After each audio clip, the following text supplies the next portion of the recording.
So there's one thing you need to know about me.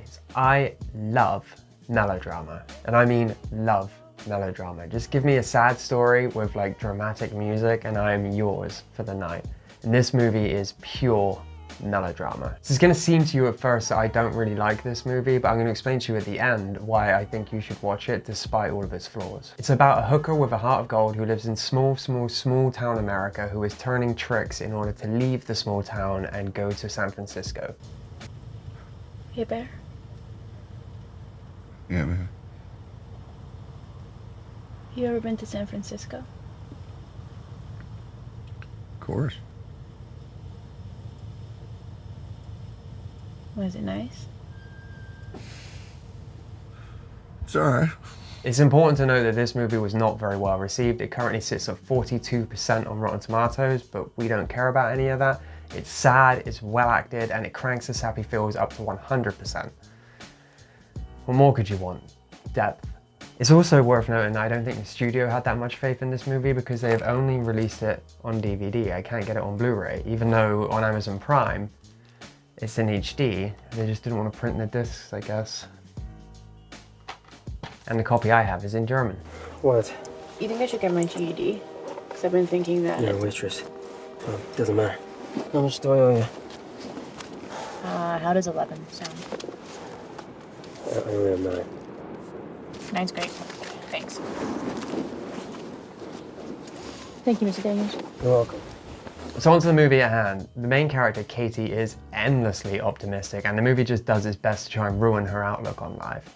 Like, I'm fairly certain the message they're trying to send is no matter how hard you try in life, life is going to screw you over.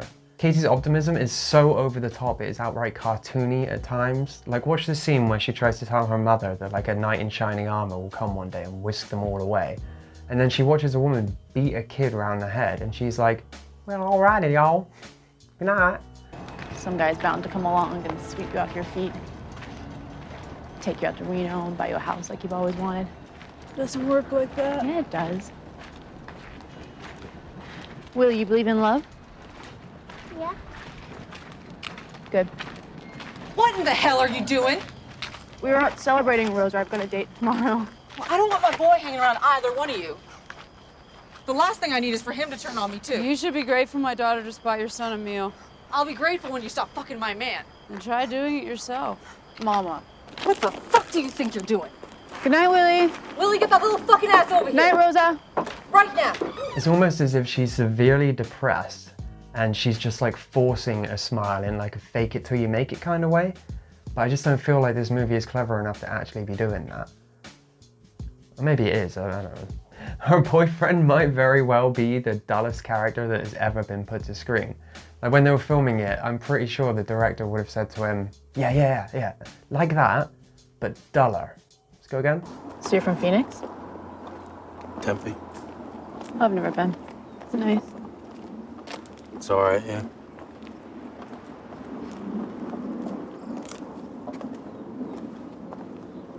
Thanks for the milkshake. Yeah, you're welcome. And Katie's like, oh boy, mama, I found the man of my dreams. She doesn't sound like that. But she's a very, this is my lot in life character, and the movie just revels in putting her in worse and worse situations just to see her like smile and plod along. She's so compelling. You want her to push through, you want her to find a good man, you want her to become successful and have loads of money. And all of that is down to Olivia Cooke being so damn watchable. She takes this character that on paper is absolutely ridiculous and she turns her into someone that you can believe in and that you want to support. And all of that is down to her acting. The filmmakers really lucked out with her because without her, this story is ridiculous. I love you, Bruno.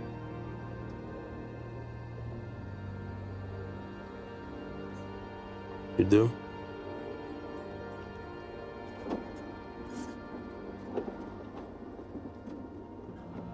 Why?